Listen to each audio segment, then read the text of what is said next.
বিসমিল্লাহির রহমানির রহিম। নাহমাদুহু ওয়া নুসাল্লি আলা রাসূলিল্লাহিল কারীম, আম্মা বাদ। প্রিয় বাংলাদেশের সকল ভাই ও বোনেরা, আসসালামু আলাইকুম। আজকে আমার মনে হলো, আমি একজন সচেতন নাগরিক হিসেবে মনে হলো, বৈশ্বিক যে দুর্ভিক্ষের পূর্বাভাস পাওয়া যাচ্ছে, সেই লক্ষ্যে সেই দুর্ভিক্ষ আমাদের এই বাংলাদেশেও আসতে পারে। তাই আমাদেরকে সকলকে, বাংলাদেশের সকল সাধারণ নাগরিককে সচেতন হতে হবে। ইউক্রেন রাশিয়া যুদ্ধ, ফিলিস্তিন গাজা যুদ্ধ, ইয়েমেন ইসরায়েল যুদ্ধ,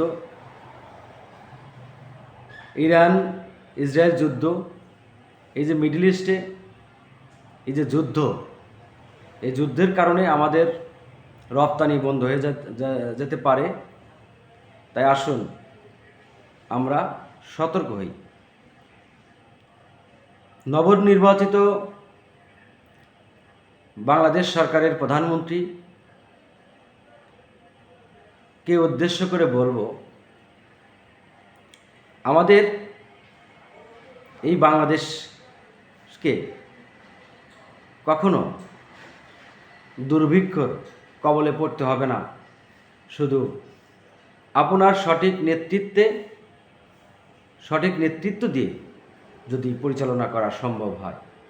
মাননীয় প্রধানমন্ত্রী, আপনাকে বলতে চাই, আমাদের দেশে উর্বর মাটি আছে, উর্বর ভূমি আছে, খেটে খাওয়া মানুষ আছে, আমাদের শ্রম দেওয়ার মতো মানুষ আছে। শুধু আমাদের সঠিক পরিচালনা করার দরকার।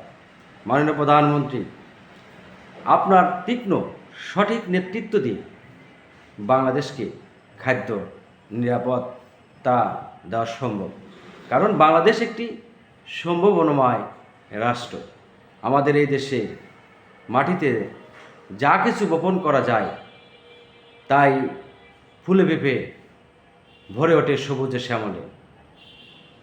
আমাদের এই ভূখণ্ড 1,48,00,000 হেক্টর জমি, আর কৃষি জমি আমাদের 88 লক্ষ হেক্টর প্লাস। শুধু আপনাকে বলতে চাই, বর্তমানে বৈশ্বিক যুদ্ধের কারণে সারা বিশ্ব অর্থনীতি মন্দার দিকে যাচ্ছে। তাই আসুন, আমি একজন সিভিলিয়ান হিসেবে, আমি একজন সাধারণ নাগরিক হিসেবে আপনাকে, আপনার একজন শুভাকাঙ্ক্ষী হিসেবে, একজন সচেতন নাগরিক হিসেবে একটি পরামর্শ দিতে চাই। যে দেশ খাদ্য নিরাপত্তা থাকে, খাদ্য স্বয়ংসম্পূর্ণ থাকে, সেই দেশের ভিত্তি শক্ত থাকে, সেই দেশ উন্নত সমৃদ্ধশালী রাষ্ট্র হিসেবে গড়ে তোলা সম্ভব। বাংলাদেশের মানুষ কিছুই চায় না, 3 বেলা খেয়ে পরে বেঁচে থাকতে চায়। তাই আমাদের এই 3 বেলা খেয়ে পড়ে থাকার জন্য আমাদের যে উর্বর ভূমি আছে, কৃষি জমি আছে, এগুলো আমাদের সঠিক পরিচর্যা করে, আমাদের সঠিকভাবে নিয়ন্ত্রণ করে খাদ্য স্বয়ংসম্পূর্ণ করা সম্ভব। এই বৈশ্বিক অর্থমন্দার কারণে সারা বিশ্বে এর প্রভাব পড়বে, আর আপনার নেতৃত্ব যদি সঠিক থাকে, এখান থেকে আমরা বেরোতে পারবো। আমাদের দেশে কখনো কোনোদিনও দুর্ভিক্ষ হবে না, এটা আমি আপনাকে চ্যালেঞ্জ করে বলতে পারি। আসুন মাননীয় প্রধানমন্ত্রী, বৈশ্বিক যুদ্ধ যতদিন পর্যন্ত এটার একটা সমাধান না হয়, আমাদের বাংলাদেশ, আমরা অবকাঠামো উন্নয়ন থেকে আমরা স্থিতিল থাকি, আমরা এই কৃষি সেক্টরকে, এই কৃষি জমিগুলোকে, কৃষি সেক্টরকে আমরা যত্ন নিই। মাননীয় প্রধানমন্ত্রী, আপনি কৃষি মন্ত্রণালয়কে নিজ দায়িত্বে পরিচালনা করুন।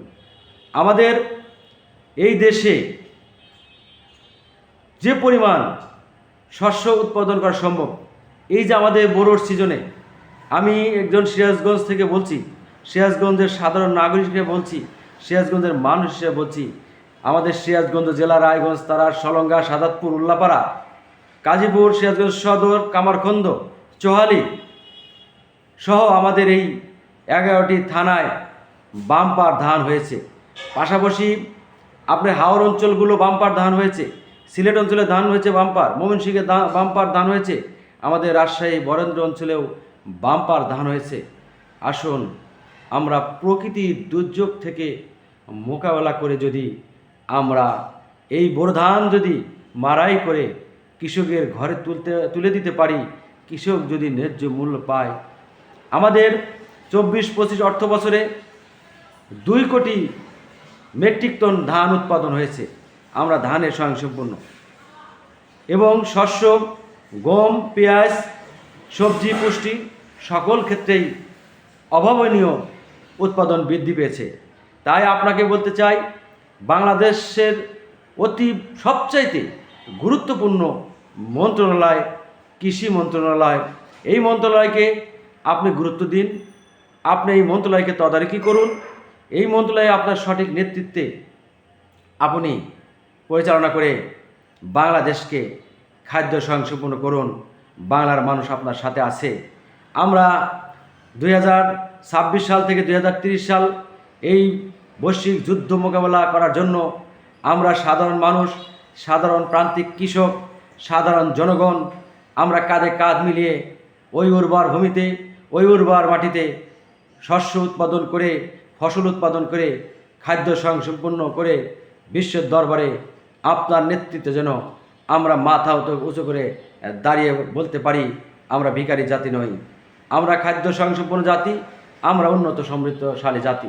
তাই মাননীয় প্রধানমন্ত্রী, আবারও আপনাকে উদারত আহ্বান জানাই, আমাদের এই যুদ্ধ, সারা বিশ্বে যে যুদ্ধ চলছে, সেখান থেকে আমরা পরিত্রাণ পেতে গেলে, আমাদের রপ্তানি থেকে মুক্ত হতে গেলে আমাদের এই কৃষি জমিকে ব্যবহার করতে হবে 100%। 1 ফসলি জমি 3 ফসলের আওতায় আনতে হবে। আমাদের গবেষণা বাড়াইতে হবে। আমি আপনাকে আবার পরের আলোচনায় আমি কিছু বিষয় তথ্য তুলে ধরব। তাই মাননীয় প্রধানমন্ত্রী, আবারও আপনাকে বলছি, বাংলার সাধারণ জনগণের পক্ষ থেকে আপনার নেতৃত্বে কৃষি মন্ত্রণালয় যেন একটি শক্তিশালী মন্ত্রণালয় হয়। এই মন্ত্রণালয়ের 17টা দাপ্তরিক অফিসে আপনি তদারকি করুন। আপনার নেতৃত্বে বাংলাদেশ খাদ্য স্বয়ংসম্পূর্ণ হবে ইনশাল্লাহ। এই বলে আমি আমার বক্তব্য এখানে শেষ করছি। আল্লাহ হাফেজ। আবার আরেকটি বিষয় নিয়ে কথা বলবো। মাননীয় প্রধানমন্ত্রী, বাংলাদেশ সরকার দীর্ঘজীবী হোক, বাংলাদেশের মানুষ শান্তিতে থাকুক, বাংলাদেশের মানুষের যেন সুন্দর, সুষ্ঠু, উন্নত, সমৃদ্ধশালী জীবন পরিচালনা করতে পারে, এই আশা প্রত্যাশা ব্যক্ত করে শেষ করছি। আসসালামু আলাইকুম ওয়া রাহমাতুল্লাহি ওয়া বারাকাতুহু।